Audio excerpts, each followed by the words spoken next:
नमस्कार। अनिवार्य हिंदी की व्याकरण की इस कक्षा में आपका स्वागत है। हमने पिछली कक्षाओं में भाषा पढ़ी, व्याकरण की परिभाषा,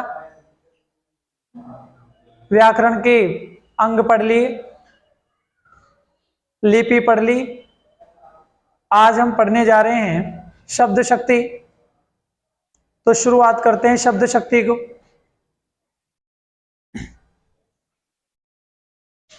आज हमारा टॉपिक होगा शब्द शक्ति। क्या टॉपिक होगा? शब्द शक्ति।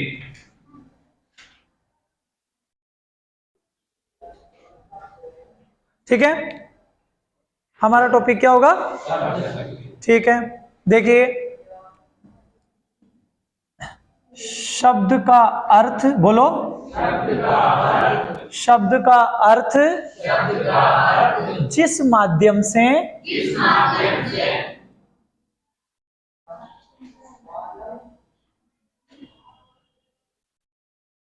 ग्रहण किया जाता है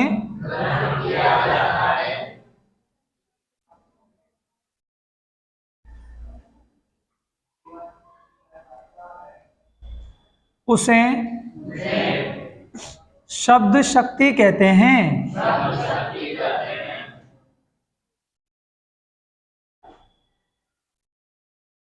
ठीक है, शब्द का अर्थ जिस माध्यम से ग्रहण किया जाता है उसे शब्द शक्ति कहते हैं। शब्द का अर्थ जिस माध्यम से ग्रहण किया जाता है उसे शब्द शक्ति कहते हैं। अब देखिए, शब्द तीन होते हैं। शब्द कितने होते हैं? बोलो, शब्द तीन प्रकार के होते हैं।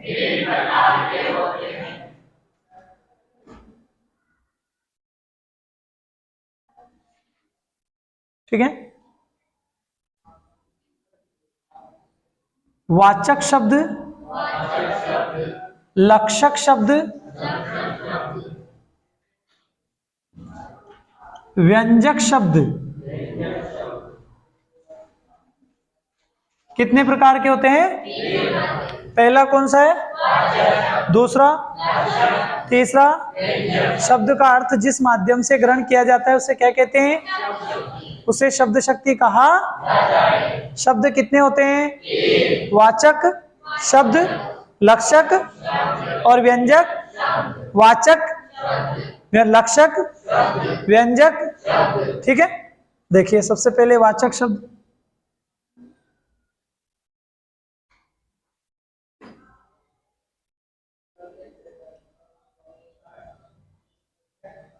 वक्ता के द्वारा। अच्छा, वक्ता किसे कहते हैं? बोलने वाला। वक्ता किसे कहते हैं? बोलने वाला। वक्ता के द्वारा कही गई बात का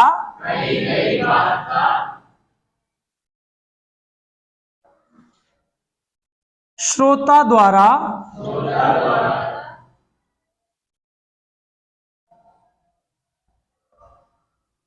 सामान्य अर्थ ग्रहण किया जाता है।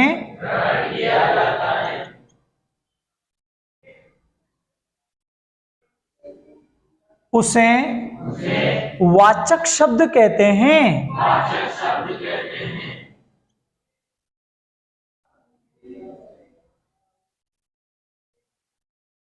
उसे क्या कहते हैं? वक्ता के द्वारा कही गई बात का श्रोता द्वारा सामान्य अर्थ ग्रहण किया जाता है। उसे वाचक शब्द कहते हैं। ठीक है, किसके द्वारा कही गई बात का? कौन ग्रहण करता है और कैसा ग्रहण करता है? शाबाश। कैसा अर्थ ग्रहण करता है? उसे क्या कहते हैं? उसे वाचक शब्द कहा नंबर 2 पे कौन सा चलेगा? कौन सा चलेगा? लक्षक शब्द। कौन सा शब्द? ठीक है। वक्ता के द्वारा कही गई बात का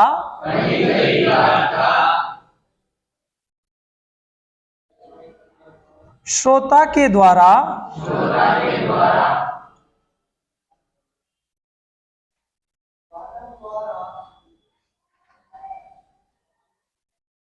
लाक्षणिक अर्थ ग्रहण किया जाता है,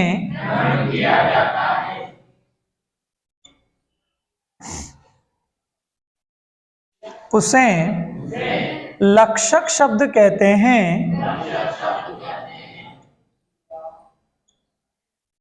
उसे क्या कहते हैं? यहां देखिए, किसके द्वारा कही गई? कौन? और कैसा अर्थ ग्रहण करता है? बोलो कैसा? उसे लक्षक शब्द कहा जाता है। उसे लक्षक शब्द कहा जाता है। नंबर 3 पे कौन सा आएगा?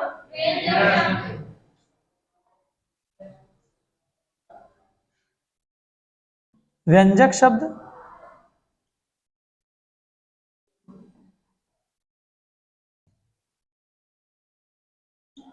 वक्ता के द्वारा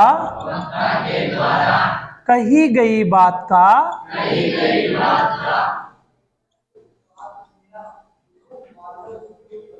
श्रोता। अच्छा, श्रोता किसे कहते हैं? श्रोता अपने अपने अनुसार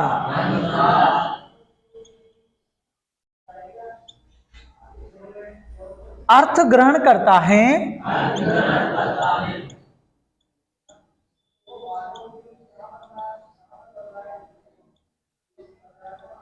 अर्थ ग्रहण करता है, उसे व्यंजक शब्द कहते हैं।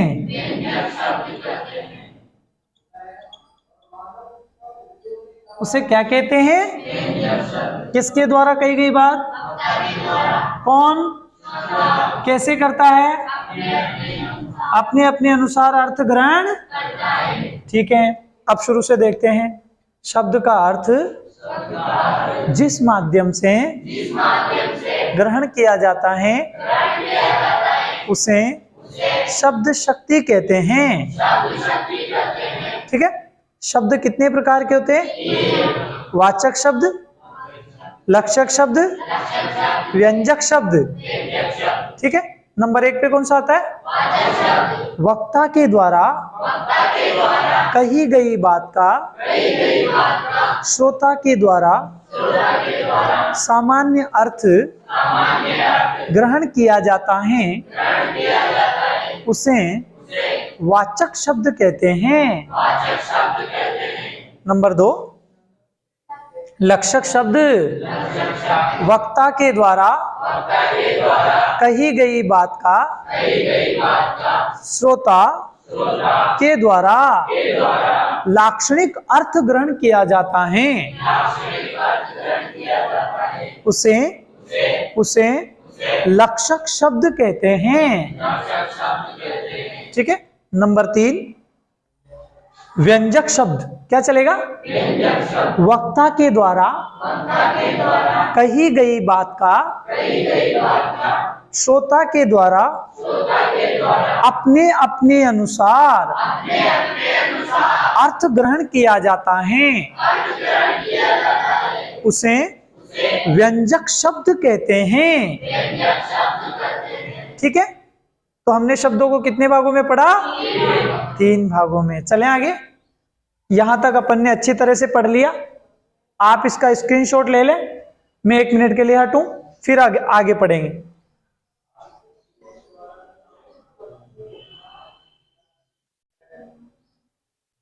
ठीक है। तो शब्द से परिचित हो गए, अब आगे बढ़ते हैं।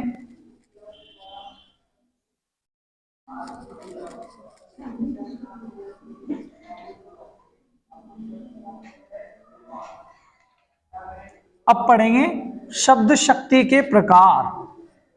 क्या पढ़ेंगे? देखिए बोर्ड पे ध्यान से। शब्द शक्ति कितने प्रकार की होती है? 3 प्रकार की। कितने प्रकार की? 3 प्रकार की। शब्द शक्ति कितने प्रकार की होती है? 3 प्रकार की। शब्द शक्ति कितने प्रकार की होती है? 3 प्रकार की। 3 प्रकार की। पहली शब्द शक्ति को क्या कहा जाता है? अभिधा शब्द शक्ति। पहली कौन सी होती है? अभिधा शब्द शक्ति। अभिधा शब्द शक्ति। शाबाश। दूसरी कौन सी होती है? लक्षणा शब्द शक्ति। दूसरी कौन सी होती है? लक्षणा शब्द शक्ति। और तीसरी कौन सी होती है? व्यंजना शब्द शक्ति। शाबाश। अब आगे बढ़ते हैं। देखिए अभिधा, अभिधा में कौन सा अर्थ ग्रहण किया जाता है? Very good. कौन सा किया जाता है? मुख्यार्थ।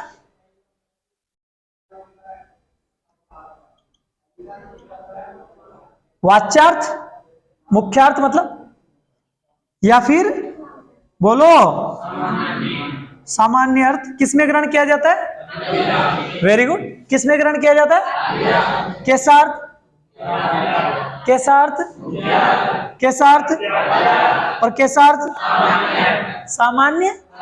चले आगे। अब यहां से आगे बढ़ते हैं। लक्षणा शब्द शक्ति के कितने प्रकार हैं? 2। लक्षणा शब्द शक्ति के कितने प्रकार हैं? 2। या उसे कह सकते हैं उपभेद। उपभेद। तो कितने उपभेद है? 2। देखिए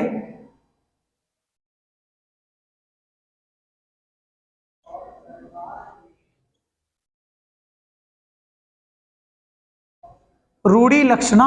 पहली कौन सी है? रूढ़ी लक्षणा। यहां परंपरा के आधार पर या परंपरागत अर्थ ग्रहण किया जाता है। कैसी लक्षणा में? रूढ़ी लक्षणा में। और वैसे यहां अर्थ कौन सा होता है? लाक्षणिक। अर्थ कौन सा ग्रहण किया जाता है? लाक्षणिक अर्थ, क्योंकि लक्षणों के आधार पर निकाला जाता है।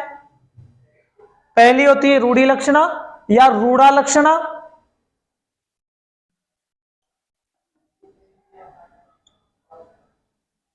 दूसरी कौन सी होती है? शाबाश,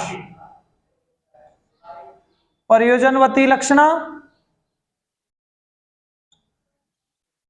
यहां विशेष प्रयोजन के आधार पर। किसके आधार पर?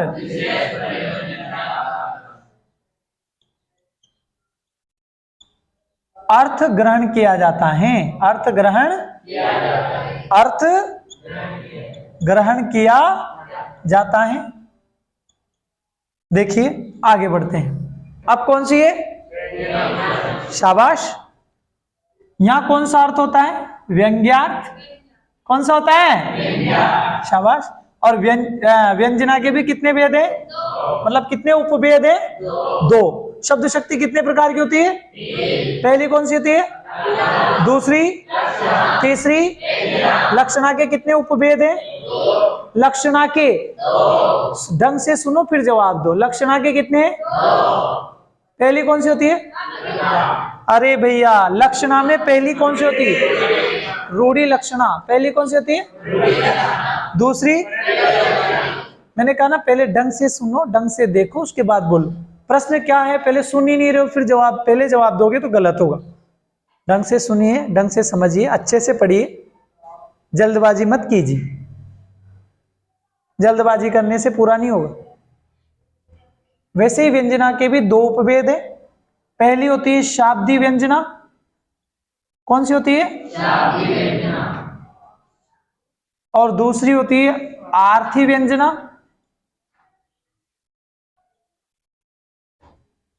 ठीक है, तो हमने शब्द शक्ति का डिवाइडेशन पढ़ा। शब्द शक्ति 3 प्रकार की होती है। पहली अभिधा होती है, दूसरी लक्षणा होती है, तीसरी व्यंजना होती है। अभिधा में मुख्यार्थ ग्रहण किया जाता है, वाच्यार्थ ग्रहण किया जाता है या सामान्य अर्थ ग्रहण किया जाता है। लक्षणा शब्द शक्ति में पहली रूढ़ी लक्षणा होती है या रूढ़ा लक्षणा कह सकते हैं। इसमें परंपरागत अर्थ ग्रहण किया जाता है। फिर दूसरी होती है प्रयोजनवती लक्षणा, प्रयोजनवती लक्षणा, यहां मात्रा नहीं लगी, प्रयोजनवती लक्षणा, इसमें विशेष प्रयोजन के आधार पर अर्थ ग्रहण किया जाता है। वैसे व्यंजना भी जो है दो उपभेद होते व्यंजना के, शाब्दी व्यंजना और आर्थी व्यंजना। यहाँ शब्दों के आधार पर जो है अर्थ ग्रहण किया जाता है, और यहाँ अर्थ के आधार पर अर्थ के आधार पर अलग अलग अर्थ ग्रहण किया जाता है सुनने वालों के द्वारा। यहाँ आरती हो जाती है और यहाँ शाब्दी हो जाती है। ये हमने पूरा चार्ट पढ़ा, इसको अच्छे से है ना आपने अच्छे से देखा। अब इसका आप है ना एक बार स्क्रीनशॉट ले ले ताकि आपको पूरा याद रहे। फिर हम सबसे पहले शुरुआत करेंगे अभिधा शब्द शक्ति की, ठीक है।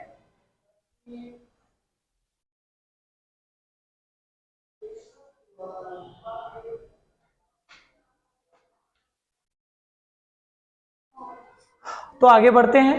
हाँ, हम सबसे पहले अभिधा शब्द शक्ति लेंगे। शब्द शक्तियां कितनी होती है? शाबाश। पहली कौन सी होती है? दूसरी और तीसरी व्यंजना। लक्षणा के कितने उपभेद हैं? Very good. पहला कौन सा है? रूढ़ी, रूढ़ी लक्षणा। और दूसरा कौन सा है? प्रयोजनवती। और व्यंजना के भी कितने उपभेद हैं? दो। पहली कौन सी है? शाब्दी व्यंजना और दूसरी। चलें आगे। अब हम एक एक का अध्ययन करेंगे, एक साथ नहीं कर रहे हैं, एक एक पढ़ेंगे। जैसे रोटी को ना टुकड़ों में खाया जाता है, पूरी रोटी को एक साथ नहीं खाया जाता है, छोटे छोटे ग्रास करके खाए जाते हैं, एक साथ नहीं खाया जा सकता। वैसे ही हम इसका अलग अलग भागों में, या पहले अभिधा पढ़ेंगे, अभिधा को अच्छे से पढ़ेंगे, अच्छे से समझेंगे, फिर लक्षणा पढ़ेंगे, फिर लक्षणा को अच्छे से समझकर उसके दो उपभेदों को अच्छे से समझेंगे, फिर व्यंजना पढ़ेंगे, फिर व्यंजना के दोनों उपभेदों को अच्छे से समझेंगे, क्योंकि प्रश्न जो है वो कहीं से भी आ सकता है। एक बार प्रश्न आया था बोर्ड के पेपर में कि चमेली का पुष्प सफेद रंग का सुगंधित पुष्प होता है, और बच्चों ने, अधिकतर बच्चों ने इस प्रश्न का जो उत्तर दिया वो दिया लक्षणा शब्द शक्ति, जबकि इसका उत्तर लक्षणा शब्द शक्ति नहीं था। पर बच्चे भ्रमित हो गए। क्यों? क्योंकि जब वाक्य बड़ा पूछा जाता है तो भ्रमित होना स्वाभाविक है। एग्जामिनर यही चाहता है कि आप भ्रमित होए, और भ्रमित होकर हम गलत कदम उठाएं। बच्चों ने भी गलत कदम उठाया। बच्चों ने उसमें लक्षणा शब्द शक्ति लिखी, जबकि उसका उत्तर था अभिधा। इसलिए अच्छे से पढ़िए, अच्छे से सीखिए, ताकि गलती ना हो। तो शुरुआत करते हैं अभिधा शब्द शक्ति।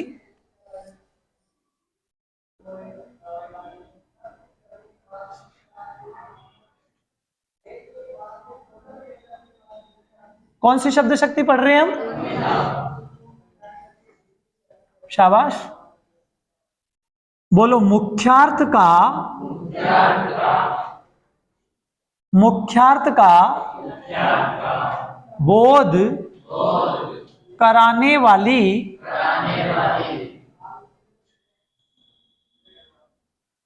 शब्द शक्ति को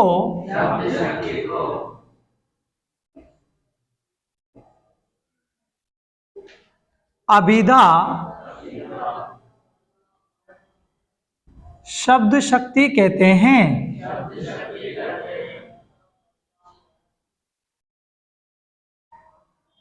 ठीक है, बोर्ड पे देखिए, मुख्यार्थ का बोध, किसका बोध करा रही है? इसको ध्यान रखिए बस। मुख्य अर्थ का जो बोध कराने वाली शब्द शक्ति होती है उसे अभिधा शब्द शक्ति कहा जाता है। किसका बोध कराने वाली? मुख्यार्थ का। किसका बोध कराने वाली? मुख्यार्थ का। तो मुख्यार्थ का जो बोध कराती है उसे अभिधा शब्द शक्ति कहा जाता है। मुख्यार्थ का जो बोध कराती है उसे अभिधा शब्द शक्ति कहा जाता है। किसका बोध कराती है? किसका? जैसे, जैसे किसान फसल काट रहा है। बोलो, किसान फसल काट रहा है।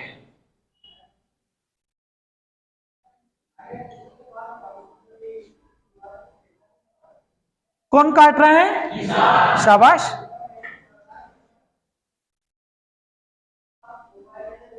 किसान फसल काट रहा है। इस वाक्य में, बोलो, इस वाक्य में किसान के द्वारा फसल को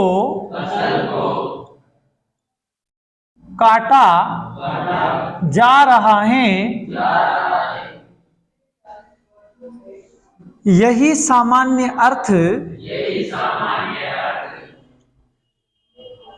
प्रकट हो रहा है।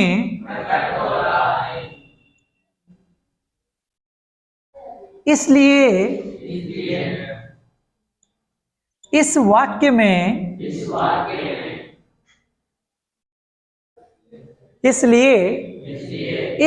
में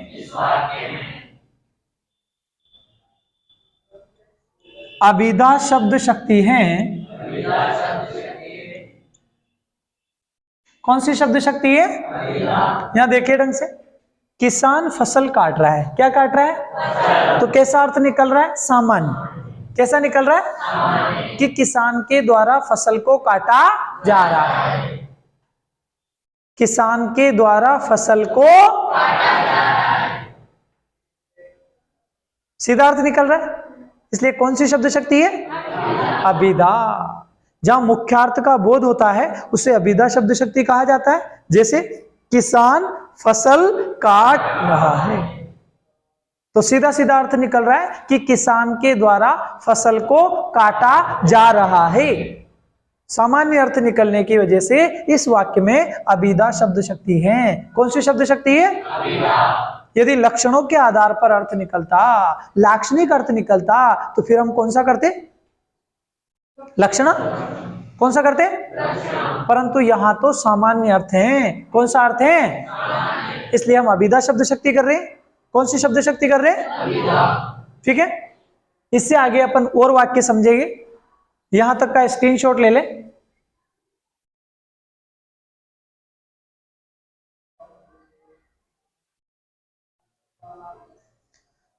ठीक है, तो हमने पहला वाक्य पढ़ा, किसान फसल काट रहा है। वाक्य सामान्य वाक्य है और सामान्य अर्थ निकल रहा है कि किसान के द्वारा फसल को काटा जा रहा है। हम और वाक्य पढ़ते हैं।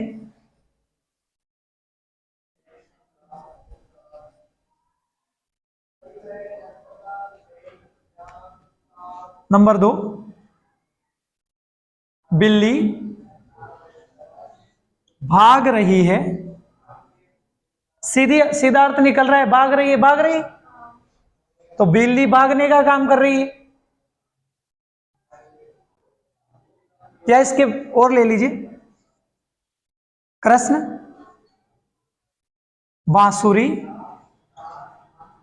बजा रहा है। यहां कृष्ण के द्वारा बांसुरी को बजाया जा रहा है। सीधा सामान्य सा अर्थ निकल रहा है।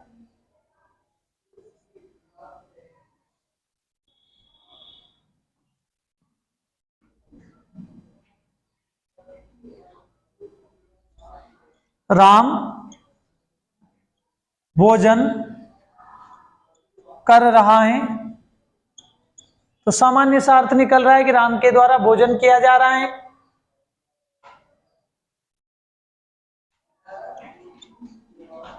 जयपुर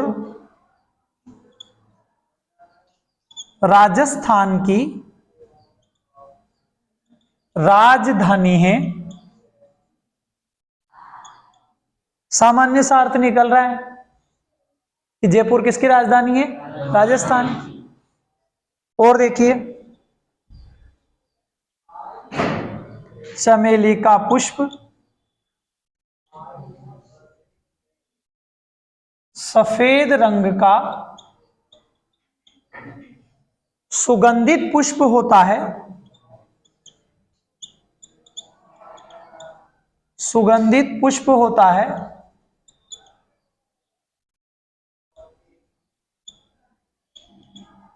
ये जो वाक्य है ये बोर्ड के पेपर में पूछा जा चुका है।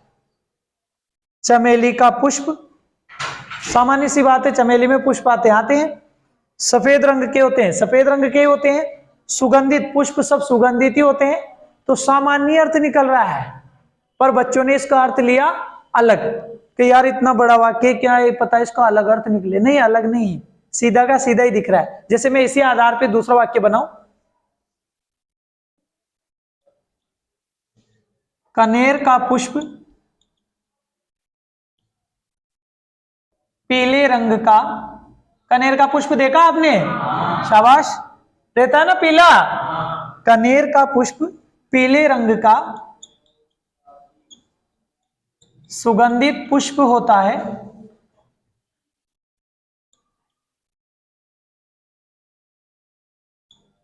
तो यहां भी सामान्य अर्थ निकल रहा है कि कनेर का पुष्प, कनेर में फूल आते ही हैं, कैसे रहते हैं? पीले रहते ही हैं। सुगंधित, फूल सुगंधित होते ही है, तो सामान्य से अर्थ निकल रहे हैं। इसलिए इन वाक्यों में कौन सा अर्थ है? मुख्यार्थ। कौन सा अर्थ निकल रहा है? सामान्य अर्थ निकल रहा है या मुख्यार्थ निकल रहा है? इसलिए यहां अभिधा शब्द शक्ति है। कौन सी शब्द शक्ति है? कौन सी है? शाबाश, कौन सी है? बढ़े आगे, ठीक है, इसका स्क्रीनशॉट ले ले। अब हम आगे बढ़ते हैं।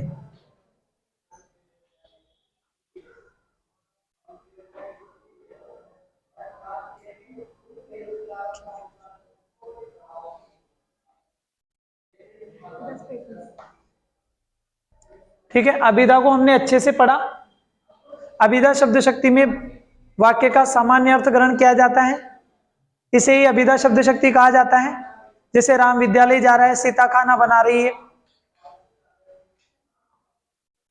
राम विद्यालय जा रहा है, सीता खाना बना रही है, पापा काम कर रहे हैं, मम्मी सब्जी काट रही है। काट रही तो काट रही है, सीधा अर्थ है। कृष्ण बांसुरी बजा रहा है, बिल्ली भाग रही है, राम भोजन कर रहा है। जयपुर राजस्थान की राजधानी है। चमेली का पुष्प सफेद रंग का सुगंधित पुष्प होता है, सामान्य सी बात। गुलाब का पुष्प लाल रंग का सुगंधित पुष्प होता है, तो सामान्य सी बात है, ऐसे ही होता है।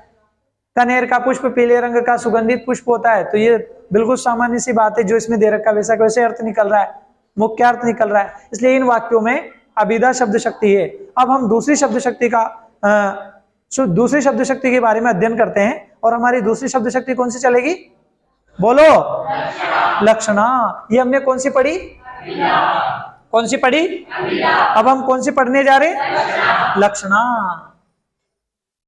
और लक्षणा में कितने उपभेद है लक्षणा के? शाबाश, कौन कौन से? रूढ़ी लक्षणा और प्रयोजनवती। प्रयोजनवती, ठीक है। जहां रूढ़ी में तो परंपरागत अर्थ ग्रहण किया जाता है, ठीक है, और प्रयोजनवती में जो है विशेष प्रयोजन के आधार पर अर्थ ग्रहण किया जाता है। तो शुरू करते हैं। नंबर 2, लक्षणा शब्द शक्ति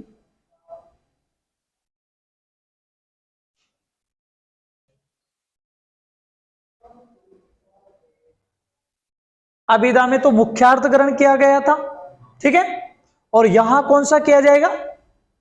लक्षणों के आधार पर। तो मेरे साथ बोलिएगा, बोलो, जहां मुख्यार्थ के बाधित होने पर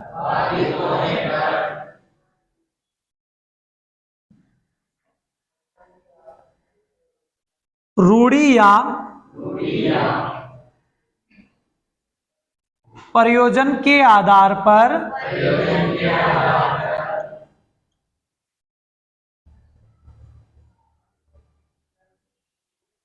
लाक्षणिक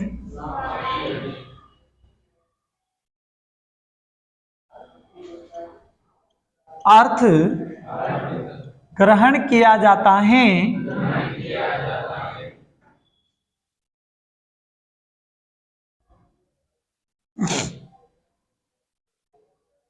उसे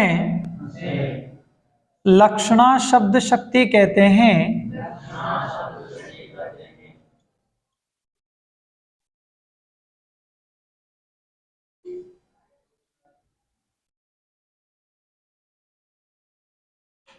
इसमें देखिए, जहां मुख्यार्थ के बाधित होने पर जो सामान्य अर्थ होता है, जो मुख्य अर्थ होता है, वो तो बाधित हो जाता है, और जो वो बाधित होने के बाद हम रूढ़ी या किसी प्रयोजन के आधार पर जो लाक्षणिक अर्थ ग्रहण करते हैं, जो लक्षणों के आधार पर अर्थ ग्रहण करते हैं, उसे लक्षणा शब्द शक्ति कहा जाता है। इसमें ऐसे याद रखना कि मुख्यार्थ के बाधित होने पर, किसके बाधित होने पर, किसके आधार पर निकाला जाता है, रूढ़ि या क्या ग्रहण किया जाता है, बोलो, लाक्षणिक अर्थ ग्रहण किया, उसे लक्षणा शब्द शक्ति कहा जाता है, उसे लक्षणा शब्द शक्ति कहा जाता है। चले आगे, जैसे, बोलो, जैसे, ध्यान से देखिएगा क्या लिखा मैंने,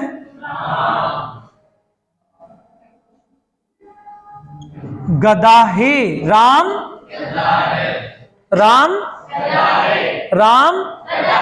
अब आप बताइए, क्या राम गधा है क्या? Very good.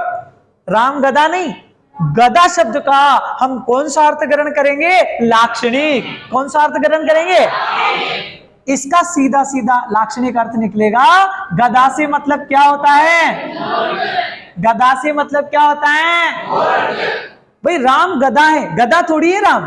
क्या राम के चार पैर है क्या, सींग है क्या, पूंछ है क्या? जैसे गधे के सींग थोड़ी होते हैं, फिर भी आपने हाँ कर दी, तो उसके 4 पैर है क्या, नहीं है। तो सीधा सीधा हम कहा जाएंगे, लाक्षणिक अर्थ पर। किस अर्थ पर जाएंगे, शाबाश, किस अर्थ पर जाएंगे, और लाक्षणिक अर्थ क्या निकलेगा, मूर्ख। गधा का मतलब क्या निकलेगा, तो इसका लक्षणों के आधार पर अर्थ निकला, बोलो, राम मूर्ख हैं। लाक्षणिक अर्थ क्या निकल गया, शाबाश, राम मूर्ख हैं। गधा से मतलब, तो हमने कैसा अर्थ ग्रहण किया, वेरी गुड, कैसा अर्थ ग्रहण किया, लाक्षणिक अर्थ ग्रहण किया। आगे बढ़ते हैं।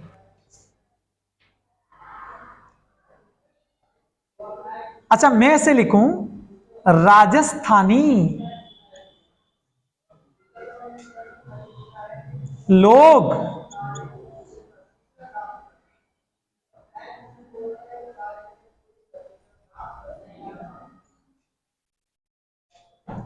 राजस्थानी साहसी है।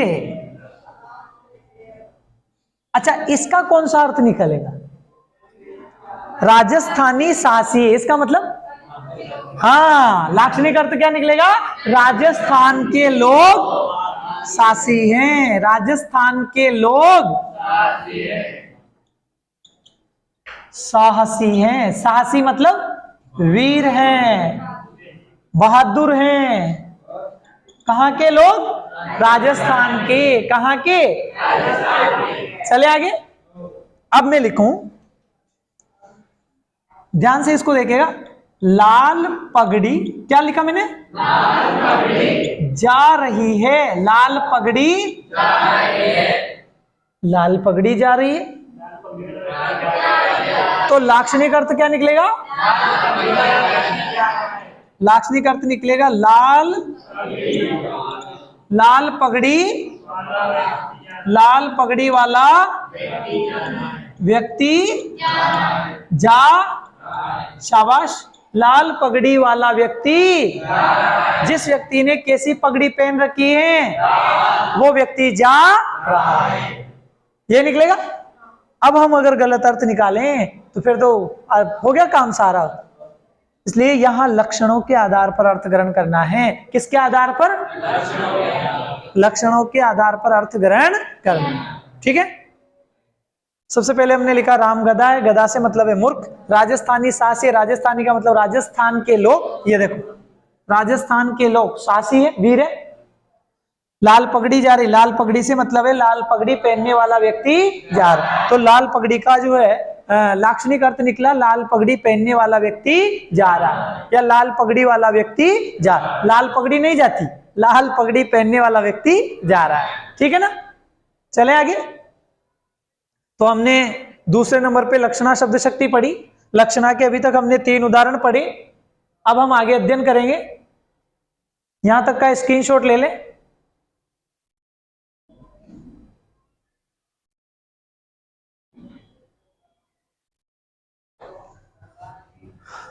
लक्षणा शब्द शक्ति में जो है मुख्यार्थ के बाधित होने पर रूढ़ि या प्रयोजन के आधार पर लाक्षणिक अर्थ ग्रहण किया जाता है, इसे लक्षणा शब्द शक्ति कहा जाता है। हमने लक्षणा शब्द शक्ति का पहला उदाहरण पढ़ा, राम गदा है, गदा से अर्थ लाक्षणिक अर्थ निकलता है क्या है? Very good. राजस्थानी साहसी है, राजस्थानी का जो लाक्षणिक अर्थ निकलेगा वो क्या निकलेगा?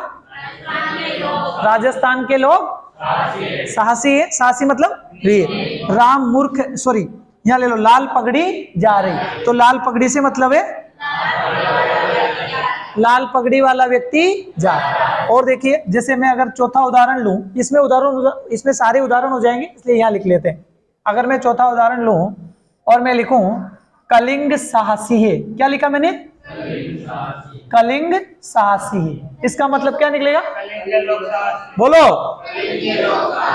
कलिंग के लोग साहसी है। वेरी गुड, कलिंग के लोग साहसी है। ठीक है।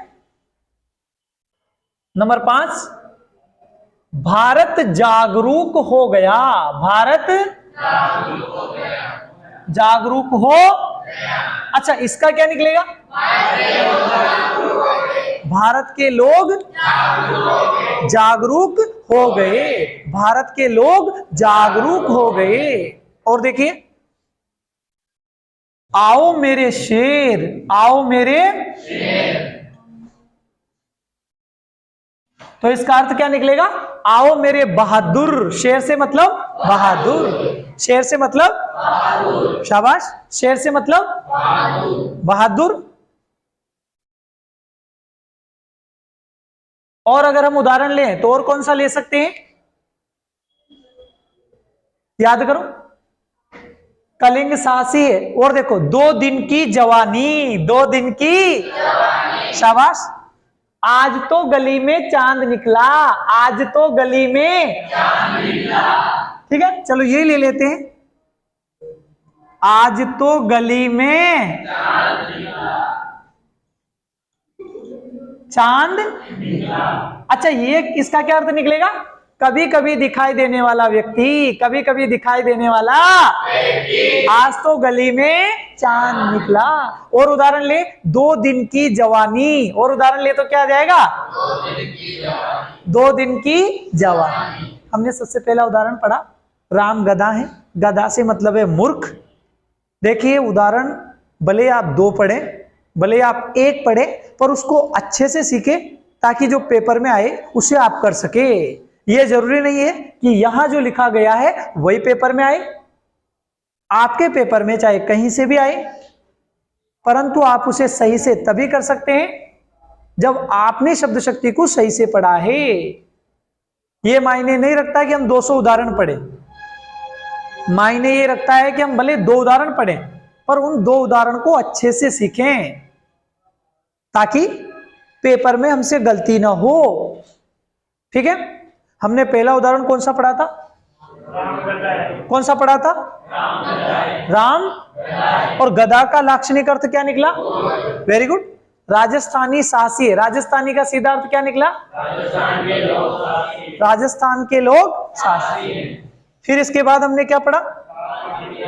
लाल पगड़ी, तो लाल पगड़ी पहनने वाला व्यक्ति या लाल पगड़ी वाला व्यक्ति जा रहा है। फिर इसके बाद हमने पढ़ा कालिंग नहीं है, कलिंग, कलिंग साहसी है, कलिंग, तो इसका अर्थ क्या निकला? कलिंग के लोग। फिर हमने पढ़ा भारत जागरूक, तो भारत के लोग, भारत जागरूक होने से क्या अर्थ निकला?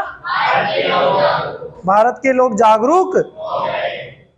आओ मेरे शेर, तो इसका अर्थ क्या निकला? आओ मेरे बहादुर। आगे निकले, सॉरी आगे बढ़े, आज तो गली में चांद निकला, आज तो गली में चांद निकला, तो लाक्षणिक अर्थ क्या निकलेगा? आज तो कभी कभी दिखाई देने वाला व्यक्ति दिखाई देना।